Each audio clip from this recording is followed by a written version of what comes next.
guest this week on Veterans Chronicles is Captain Roger Hill, a veteran of the U.S. Army and a veteran of Operation Enduring Freedom in Afghanistan. He is also the author of the new book, Dog Company, a true story of American soldiers abandoned by their high command. The book tells the story of his legal battle with the U.S. military over the steps he took to protect his company from the Taliban and their informants who are working with and around members of Dog Company. And Captain, it's an honor to have you in studio. Thanks for your time today. Yeah, pleasure's all mine. Thank you. Let's start at the beginning. Where were you born and raised? Wow. Okay, so Lexington, Kentucky was where I was born and raised all over. My dad was military, so we lived in any number of places, but where I kind of call home is Northeast Alabama, a county called Jackson County, Alabama. What branch was he in? He was in the Army as well. He was an infantryman, just like me. When did you join the service? 2000 is when I was commissioned out of West Point. Of course, I was there 4 years prior to start at the academy. It's because you wanted to follow in your father's footsteps? I think I knew probably around the age of 5 or 6. I went to a training exercise, and the families were able to sit in the bleachers and kind of observe an operation, at night. And I think I just kind of knew at that point in time, with all the sights and the sounds and the smells, that it's probably what I wanted to do. So you graduate from West Point in 2000. Obviously, about a year and change later, we have 9/11. How does that affect you? It got very real very quickly. A lot of my friends were sent over right away. The infantry, of course, is one of the first to go. I went some number of years later to Iraq and then, of course, Afghanistan in 2008, 2009. Talk about those earlier deployments first. Where were you sent? What unit were you with? Sure. I started off in Korea with 1-9 Infantry. Was stationed out of a place called Camp Hovey, just south of the DMZ. That was a mechanized infantry unit. Then went stateside, worked for the Old Guard here in D.C. in Arlington. Was privileged to serve in any number of ceremonies and honors. Actually played a role in one of my biggest honors was playing a role as the Guard of Honor OIC for President Reagan's internment. Wow. Super cool. Learned a lot about him, fell in love with him and his legacy during that time. Did a lot to shape my values as an American citizen, as a person. After that, I went to go teach at the Infantry Officer Basic Course down at Fort Benning, Georgia. Did that for a couple of years. Left there to go to Iraq and serve as a combat advisor. I fought alongside the Peshmerga of the Kurdish people. Fought just south of Mosul, all the way down to Ramadi just before the surge in 2006 and 2007. Saw heavy combat there, went back stateside. I taught a little bit longer, took those lessons learned and tried to impart them into the next class of second lieutenants coming into the infantry. And then after Fort Benning, over to the 101st Airborne Division, where I served as the company commander for Dog Company.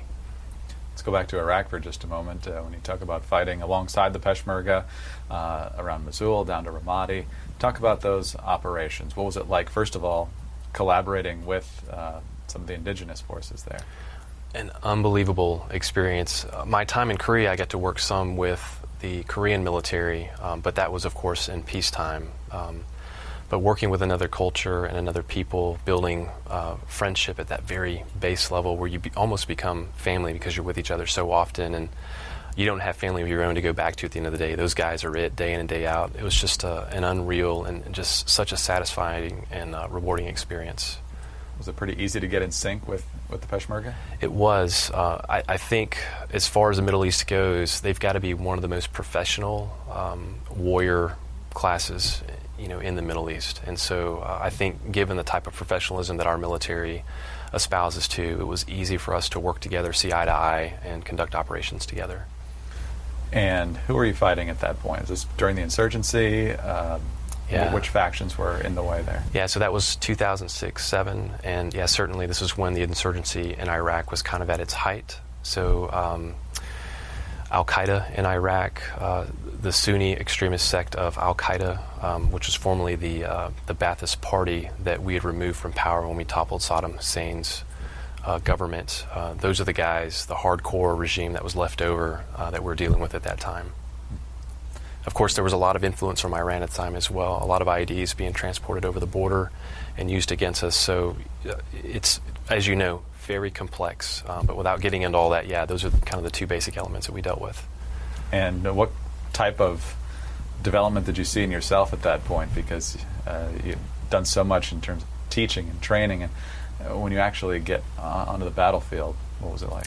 Yeah, so I was in that capacity as a combat advisor. I advised the operations officer who does the planning for the operations and then oversees and then goes out and helps manage the operation at a battalion level. And of course you get pushed down to lower levels based on who the main effort is within that battalion so that you can help steer them towards their objectives in the most efficient and optimal way possible. Teaching and then actually doing what you taught really helps hone those skills. So I really began to hone my craft in terms of being an infantry officer. All infantry officers are operations officers when it comes down to it. So my development, my professional development at that time really grew through that experience. I was very thankful for it. So then you come home, I'm guessing, and that's when you received command of Dog Company of the 101st? Yeah, I went back to Fort Benning. I taught again at the Infantry Officer Basic Course, was able to bring those lessons learned from fighting next to the Kurds, fighting a very difficult counterinsurgency, and then what we call change of station in the military. Went to Fort Campbell, Kentucky to serve for the 101st, first as an assistant operations officer for a battalion, and then was slipped into a company command just before we went to Afghanistan. And from the materials I read in connection to your book, the unit, when you got command of it, was not exactly in the best shape. What were some of the challenges you had to deal with? There were some previous leadership challenges, and I think just morale maybe had suffered a little bit just because of the folks that were in charge of that organization, not necessarily at the company level, but without getting into it, because I don't want to disparage anybody, but there were some leaders that were in place at that time that maybe helped morale suffer. But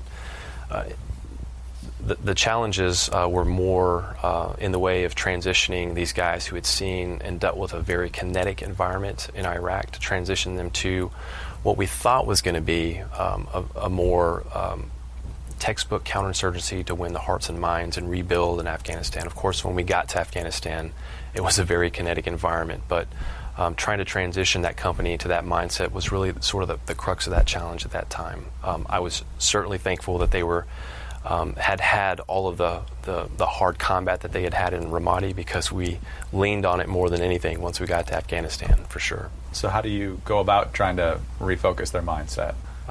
Really no differently than how I did it when I was an instructor. I mean, you just kind of get back to the basics of what it takes to be successful in a counterinsurgency type campaign. It's a lot of just distilling down to basic points of what your objectives are, and our NCO Corps, our enlisted men and women of the United States Army, are head and shoulders above any other fighting force in the military. They're really kind of an end state up front type of group where you can just tell them what you want to achieve and they'll find a way to get there. So it's not it wasn't so much of a difficult challenge, to bring that message to them and for them to execute and get on board. It was just a matter of communicating effectively what we wanted to see out of them once we got overseas, and they were brilliant at it. How long did you have to turn it around? And again, I don't want to use the language of turning around. It wasn't like these folks needed a lot of shepherding. Transition time, I guess. Yeah, we probably could have used more time. The op tempo at that time was very difficult in that we were constantly rotating people over to Iraq or Afghanistan prematurely. We would often send units over with less than the combat strength needed to fill like a full battalion or a full brigade footprint. So I think when we first went over to Afghanistan in 2008, our battalion was sent over at about 75-80% strength. So when you ask how long did it take, we didn't have enough time. We did the best we could with the time that we had. You were deployed to Wardak province? Yeah, is that how you very say good, that? very good, yeah. Tell us about that part of Afghanistan and what your general mission was there. Yeah, so Wardak is just south of Kabul, just north of Ghazni, two major city centers. Kabul, of course, being the government center, capital of the country. Also known as RC East, Regional Command East, under the theater level command. Wardak was in Regional Command East out of the four regional commands, north, south, east, and west. The eastern part of the country, as you know, very violent, very difficult, dynamic, very complex environment. So, yeah, we got sent into a very hot area, if you will, from the start. Where did you generally engage? Was it just on patrols? Did you have a general objective during your tour there? What was the larger picture? Yeah, so interestingly, when we came in initially, and it's sort of a part of our intelligence preparation prior to going to the area, we were told by the previous unit that this area was considered a peaceful province, a model province for Afghanistan. They had a non-government organization, NGO-sponsored gun buyback program that they had all touted as being very successful. They were able to remove a lot of weapons out of that area. Keep in mind also that this area is the size of Connecticut in terms of total surface area, 500,000 people. My company is a company of 89 men, so that's a very few number of people to cover down a very large area with a very large population. But the risk that my command thought they were assuming was that, well, we're sending you to a relatively peaceful area, so you should be able to handle or manage it effectively. But when we patrolled, both on foot and in vehicle, we pushed out into areas that had not been patrolled as frequently by the previous units, and we basically kicked out a hornet's nest and found out very quickly that that area was not very peaceful, and the Taliban in that area and the influence from Pakistan that was in that area had basically just moved to areas where there just wasn't as much of a presence in order to kind of sustain their operations. Captain, let's take a quick break. Sure. We'll come back in just a moment with retired U.S. Army Captain Roger Hill. He's a veteran of Operation Iraqi Freedom and Operation Enduring Freedom. His new book is Dog Company, a true story of American soldiers abandoned by their high command. This is Veterans Chronicles. We are back on Veterans Chronicles. I'm Greg Corombus. Thanks for being with us. Our guest in studio is U.S. Army veteran Roger Hill, veteran of not only the Army, but Operation Iraqi Freedom and Enduring Freedom, which of course is the campaign in Afghanistan. Just before the break, we were talking about Dog Company getting to Afghanistan and finding more combat than you were probably expecting as a result of kicking the hornet's nest, as you stated. In a moment, we're going to be talking about the events that led up to your legal battle with the U.S. military. But prior to that, you were engaged in actions that earned you a Bronze Star. What was the events of that particular encounter? Sure. So that Bronze Star and the Combat Infantryman's Badge honor that I received were given to me during my time in Iraq. Oh, okay. And so this is really an interesting story. The command at that time in Iraq, who oversaw all of our combat advisor group, thought it would be a great idea to send a primarily Sunni battalion of infantry, motorized infantry, from this area just south of Mosul down to Ramadi, just before we kicked off with the surge in Iraq. And so we had been preparing and training this Sunni battalion, getting them ready to go. Just before we deployed, we made the announcement that we're going to Ramadi, right? A very difficult place. Everybody cheered, yeah, we're going to Ramadi. We're going to be able to do what we've been training for. This is a battalion of 800. The next day, only 200 Iraqi soldiers showed up for work. They had taken their weapons, uniforms, equipment home, not to return. Over the next 2 weeks of preparation and going to Ramadi, a very dangerous place, we lost about another 80 troops who just decided to not show up. So when we went to Ramadi, we went to a sort of a hodgepodge mixture of that battalion at about 120 troop strength.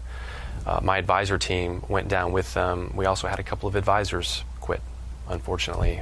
They just didn't think that this mission was one worth assuming the risk for. So I ended up on, long story short, I ended up on a small outpost called Combat Outpost Falcon in the heart of Ramadi. We were receiving indirect fire multiple times a day. The enemy was probing us multiple times a day.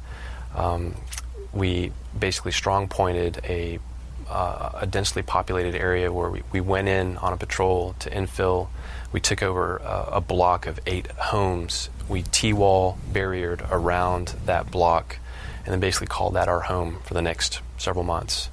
From Combat Outpost Falcon is where I was embedded, ate, slept, patrolled with an Iraqi platoon of about 30 or 40 troops that we had been training to bring down to this area. And it was rough, to say the least. And the translators we had at that time would not go down with us. They quit as well. So I had an Iraqi soldier who had a vocabulary of about 350 English words. a wonderful man by the name of Haas. Hope he's still alive, but he was just so courageous and was my right-hand man. And when everything else failed, he stepped up and said, I know probably more than most of the guys in my battalion do, so I'll be your translator, which is a very dangerous position, as you well know. And we fought, patrolled, were ambushed, returned fire, lost men in Ramadi with that unit, to the point that several weeks later, that 30 to 40 man platoon that I had just got to the point where they had had enough. They were so shell-shocked, so ill-prepared, primarily because their unit, so many people had quit. You lose so much continuity and efficiency and combat readiness when you just throw a bunch of people together that haven't really worked together the way that you had originally designed them to. So several weeks after getting to Ramadi and operating out of Capt Falcon, I remember going out on a patrol after we had just lost a guy. We had been moving down into a very dangerous area. All of a sudden, just like in the Westerns, everything just got quiet. And then all of a sudden, machine gun fire from the roof of a building from both sides. We're trying to fight to get into a building. We're in the middle of a street. Iraq is such in the city centers that everybody has a courtyard wall, so you have to break a gate just to get out of the street because it's like this fatal funnel, right, of asphalt and concrete vertically. And the guy right behind me, as we're trying to turn the corner to get into this compound that we'd broken the gate to get into, took a round to the back of the head out the front. And so both the combat infantryman's badge and that Bronze Star was basically from our efforts to fight back the enemy that day, and then to evacuate. At this point was a deceased, member of our unit under fire. So, but a few weeks later, I didn't quite get to this point.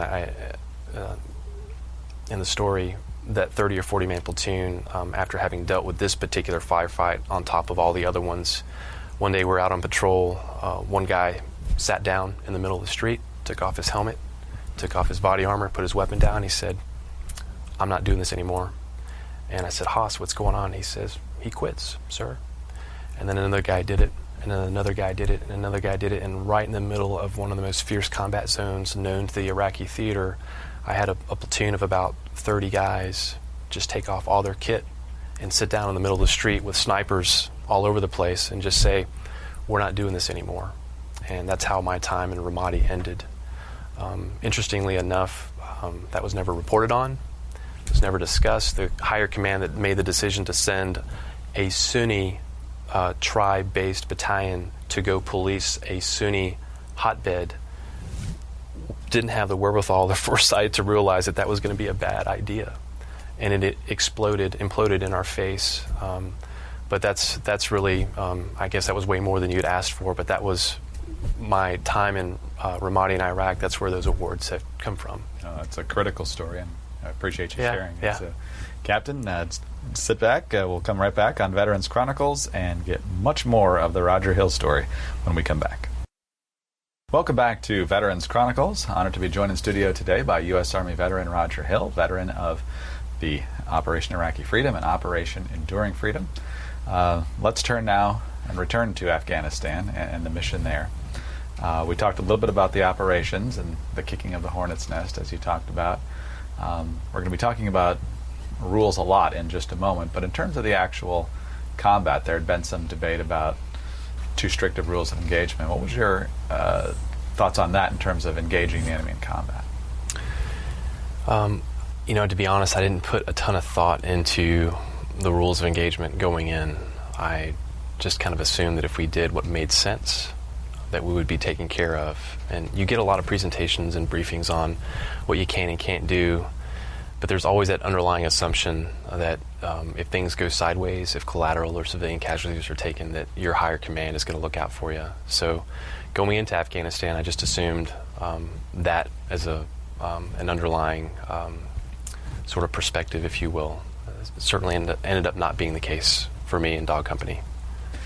Let's talk about where the trouble started. You're at this forward operating base, Airborne, I believe it's called. That's right, yeah.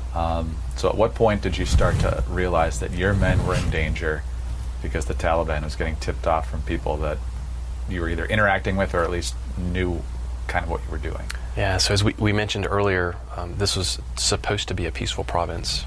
And we get on the ground and we start to push the envelope in terms of patrolling, and we're getting hit.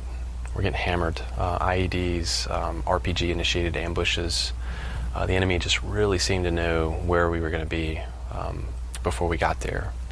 And so we started to build this suspicion over time. At about the 6-month mark in the deployment, I think we'd accumulated about 25 to 30 wounded in action, to include 2 killed, just before sort of the inciting incident that's in the book, Dog Company. And we were able to acquire the services of a counterintelligence team, which is a division-level asset. They ran a sting operation, if you will, some surveillance, and then were able to pinpoint with incontrovertible evidence that there were 12 spies operating on our forward operating base, airborne. I also maintained 3 other static outposts with my 89-man company in Wardak province as well. So doctrinally speaking, my own command had fixed me, F-I-X-E-D, which is what you want to do to the enemy. You want to hold them in place so that you can go punch holes through them. And my own command had already done this to my own company, because once you slice, 90 people basically now reduced with all the wounded and killed that we had taken down to 60 or 70, and you cut that 4 ways, you don't have enough people to patrol once you've assigned them to an outpost, right? You have to have an element that holds a patrol base, and you have to have an element that can go out and sort of secure the local area, and we weren't even able to do that. So with that dynamic at play, with the sting operation that we ran, the spies that we discovered, so basically we and also, I'm sorry, this is a little hard to go into. There was an additional sense of urgency at the time, in that we were receiving credible intelligence that the enemy was planning a large-scale attack against our main base, FOB Airborne. The rules of engagement at that time also stated that if you took detainees, so if you took enemy combatants off the battlefield, or spies, which we did in this case by running the sting to the tune of 12, you had 4 days to bring formal charges against them. So this is where our government has mistakenly applied the rule of law in a combat zone, kind of like what you see on Law and Order on television. They were trying to get us to execute combat operations as if we were policemen, right? You had to have evidence packets, you had to have fingerprints, you had to, book them, Dano, right, to get these people with formal charges so they could be pushed through a bureaucratic judiciary system that was non-existent. So all that was going on, along with this urgency of a large-scale attack. What ended up happening is my battalion refused to come pick these 12 spies up, as was their responsibility to do. They knew that the evidence against them was incontrovertible, and with the urgency that my first sergeant, Tommy Scott, and I had, we decided to interrogate the spies ourselves in order to disrupt this attack. Go back just a little bit. Explain how the sting worked. Sure. There's probably parts of it that I can't go into in great detail, sure, but the overall idea is that we had surveillance equipment that allowed us greater insight into what people were saying around our FOB and the surrounding area. We conducted some operations. These were feint operations. We weren't really intending to go out and patrol, but we wanted to launch people outside of our forward operating base to see if we could get these folks that were spying on us to initiate their call-out procedures. And we did, and then we would basically surveil what was going on, and then we used that to pinpoint who the threats were. Back to where you were just a moment ago, and that's with you and your first sergeant deciding to take the interrogation into your own hands. What did you do? We decided to run a ruse. So we were about 80 hours into this 96-hour window where we'd have to release the spies if we didn't have formal charges against them. Our command would not come pick them up. We were keeping these spies in a makeshift building, one of the best facilities on our base. Most of my guys were sleeping in tents at that time, so these guys were in a metal roof, plywood building with an air conditioner, with a television, music playing in the background. And we were feeding them, taking care of them, while this clock ticked down. With that pending attack on its way, we sort of huddled with a small group of folks and said, hey, let's try to turn the heat up on these guys, because in a few hours we're going to have to release them. So let's get some info out of them so that we can disrupt the attack that we know is on the way. The ruse included open hand slapping a number of detainees, just a couple. All these detainees were later evaluated by a medical officer from the division as a part of the investigation, checked out. It's fully documented. This was all done just to frighten these folks into speaking, to help them understand that we meant business, quote, so to speak. And I took a group of detainees that I knew were low-value targets based on the intelligence that I'd received outside of this building, and fired my weapon into the ground, which is called a ruse, according to the laws of warfare, which we should be applying to a combat zone, which is quite legal. And to scare a group of detainees on the inside of the building, the more high-value ones, into speaking and giving us intelligence, which they did, which my battalion later never used. So explain what happened then.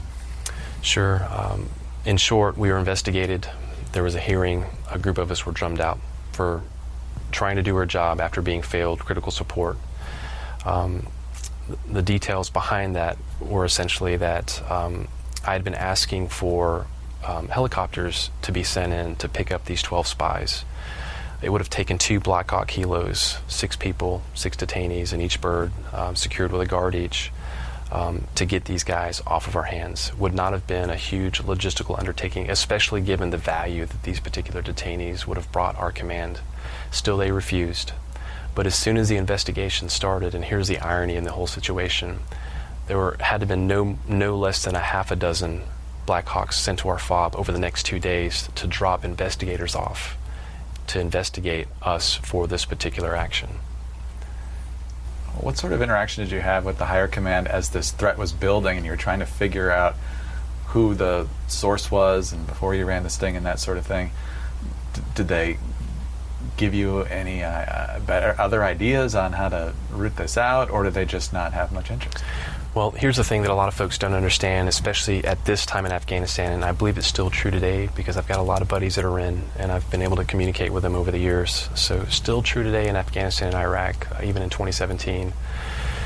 We have this thing that a lot of troops refer to, and it's this situation that I just described as the catch and release program in Afghanistan, or the revolving door in Afghanistan, where you capture enemy combatants or fighters, and then the high command decides that there's too much political pressure to not maintain detainees. And this all sort of, I think, points to that whole political football that's being played with Guantanamo. But the trickle down to the troops on the ground, this is what it looks like, the story of Dog Company, which is why it's so important. We were constantly catching people that we knew were bad and then being forced to release them. This had happened no less than 12 other times to my unit during that 6 months leading up to this particular time. So I was not surprised that that was a response that my command was giving me, and no one else was surprised either. This was very commonplace. Another vignette that I think is very interesting is that, just to sort of illustrate or highlight this point, we were in a firefight in a valley called Tangi Valley. Anybody that's been in that area will know what I'm talking about. It's nicknamed the Valley of Death.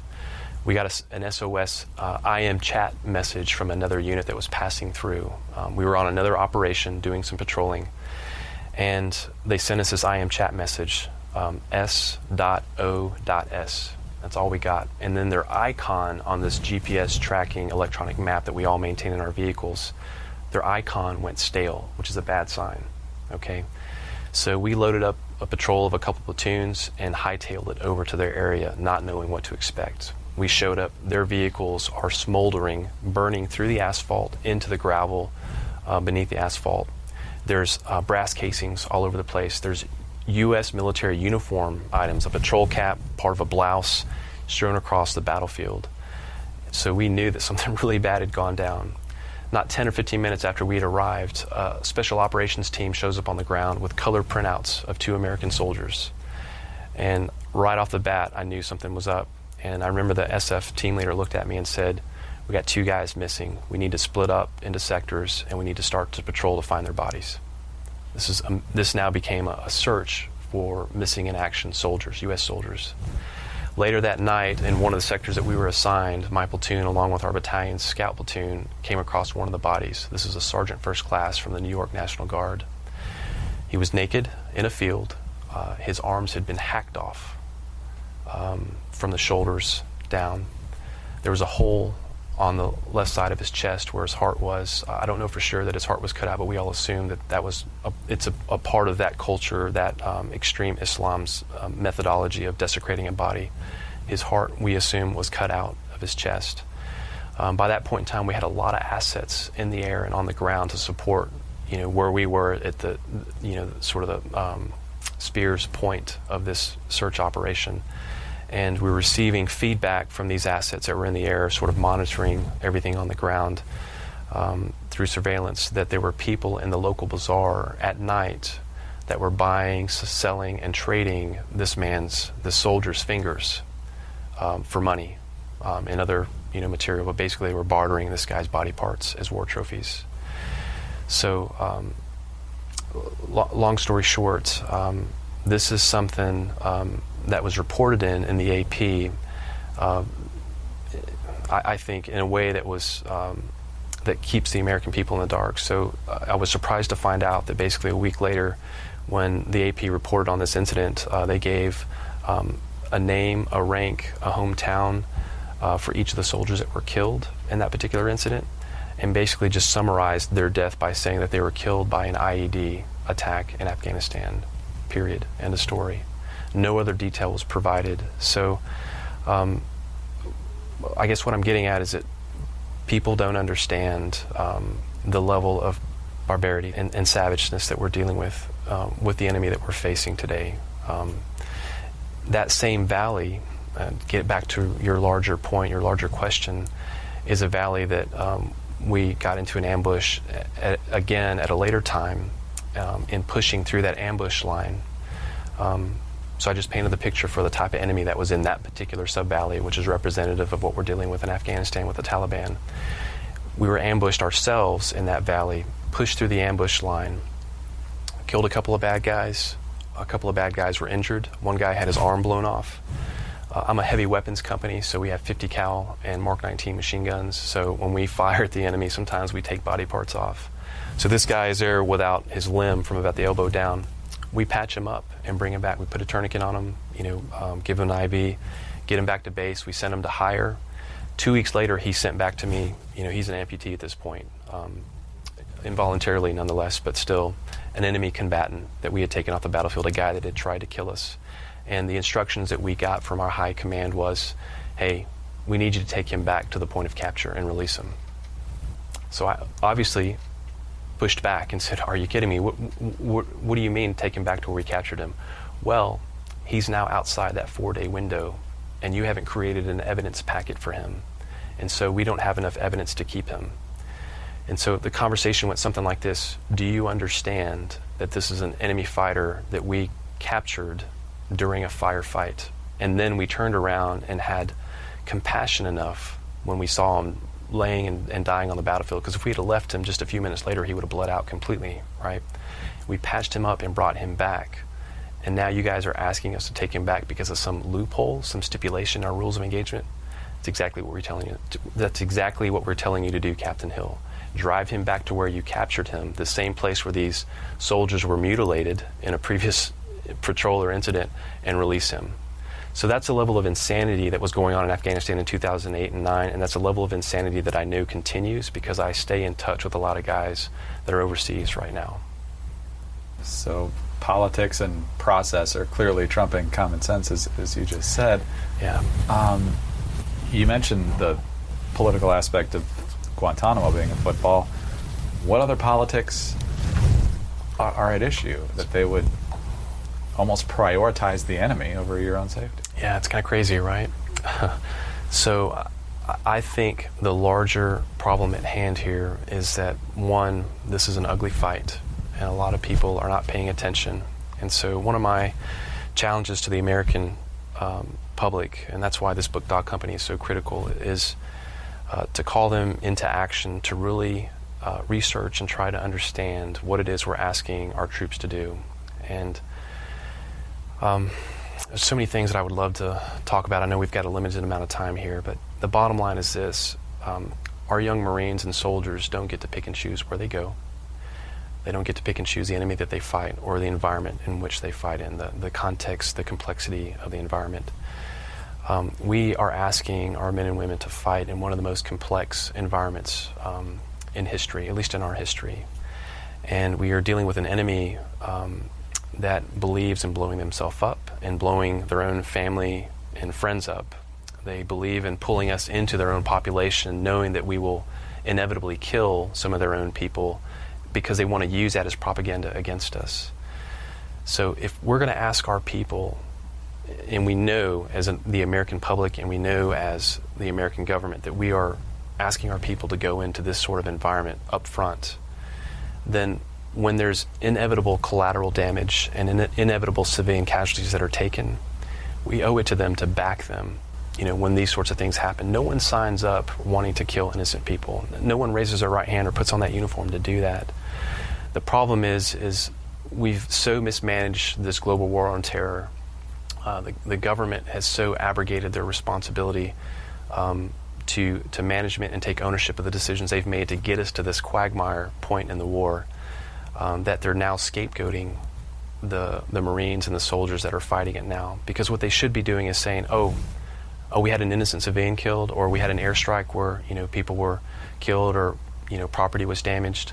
They should be saying, that's my responsibility. I put those Marines on the ground there. I put those Army soldiers on the ground there. So if you want to blame anybody, media, if you want to blame anybody, you know, whoever from another country or within our own population, then you need to look at me, because I take ownership for being part of that system, that government process that put those soldiers and Marines forward. But our people don't have courage anymore. Our government doesn't have the courage, I mean, almost to a man, because I really haven't heard any politicians, Congress or Senate, really step up and speak in that way, to take ownership and responsibility in that way. And so it just,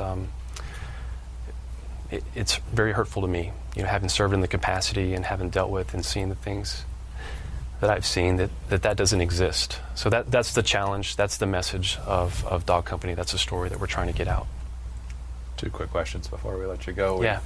kind of left your legal issue hanging there a little while ago. You're obviously here. You're originally charged with crimes that could have sent you away for the rest of your life, so that didn't happen. Yeah. You did mention before they drummed you out of the service, though. So how did it ultimately get resolved? It's not. I'm still going to appeal for an upgrade in my discharge. There are VA benefits that are owed to me, I believe, because I believe my service was honorable. I don't have an honorable discharge at this time.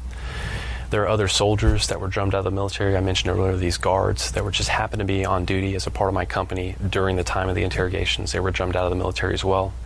The difference between me as a West Point grad and officer, where I started my military career basically with a college education, you know, an engineering degree, which I utilize today, is that they enlisted with the hopes that there would be a 9/11 GI Bill on the back end of their service, and that's been taken from them. So part of my fight today and part of my fight with the book Dog Company is to raise awareness for them, but for other soldiers who've been prosecuted and thrown under the bus and had these benefits stripped away from them.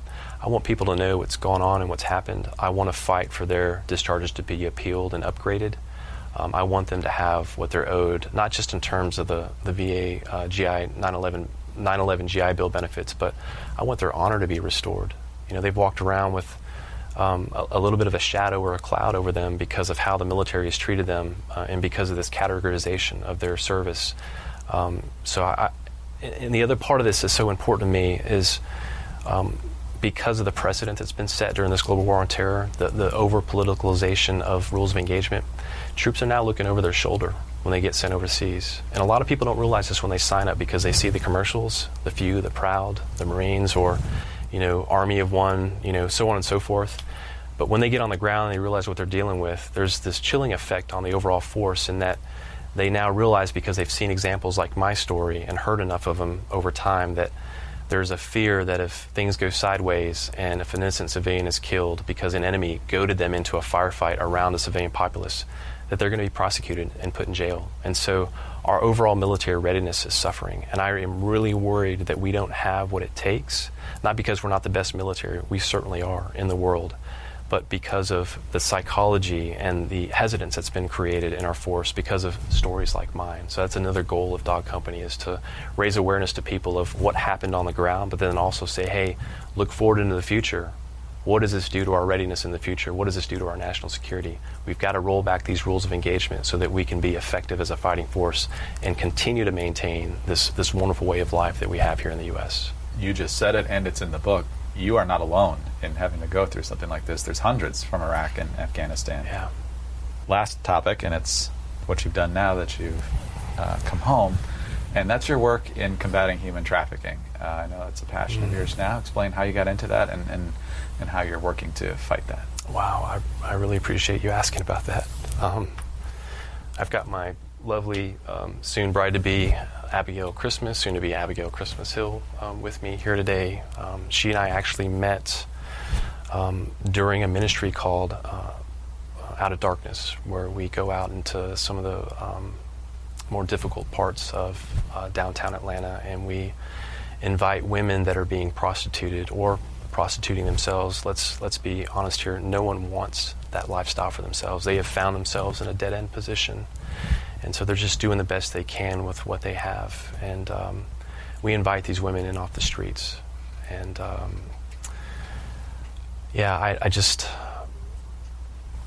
I'm going to speak a little bit about my faith since you're giving me the time here to speak freely, but the Lord has worked, without getting into great detail, the Lord has worked a great miracle in my life and opened my eyes to some things that has allowed me to transition my warriorness, if you will, as an Army officer, as an Army Ranger, as a soldier for the U.S. government, to being a soldier for Him. And for fighting for those that don't have a voice and just don't seem to have a place in our society. So to make a long story short, He's given me a heart for these women, and now an organization that my soon-to-be bride and I are going to start here probably within the next few months. We're in deep prayer over it right now, is a not-for-profit ministry called His Heart, where we're going to invite young men who've been trafficked in the same way in off the streets and into homes where they can be allowed to repair all those things that have been damaging to their past, and then start anew as they've been designed to be, not as they've basically been told they have to be. So anyways, yeah, that's it. Well, we certainly wish you the best of luck with that, as well as your ongoing legal fight. Hopefully you'll get that full honorable discharge. And Captain, I know it's been a difficult story to tell. Thank you very much for joining us today. Thank you so much for giving myself, the men of Dog Company, their families, and all troops a voice in this way. Thank you. Thank you, sir. We have been speaking with U.S. Army veteran Roger Hill, Captain Roger Hill, a veteran of Iraqi freedom as well as enduring freedom. I'm Greg Columbus. This has been Veterans Chronicles.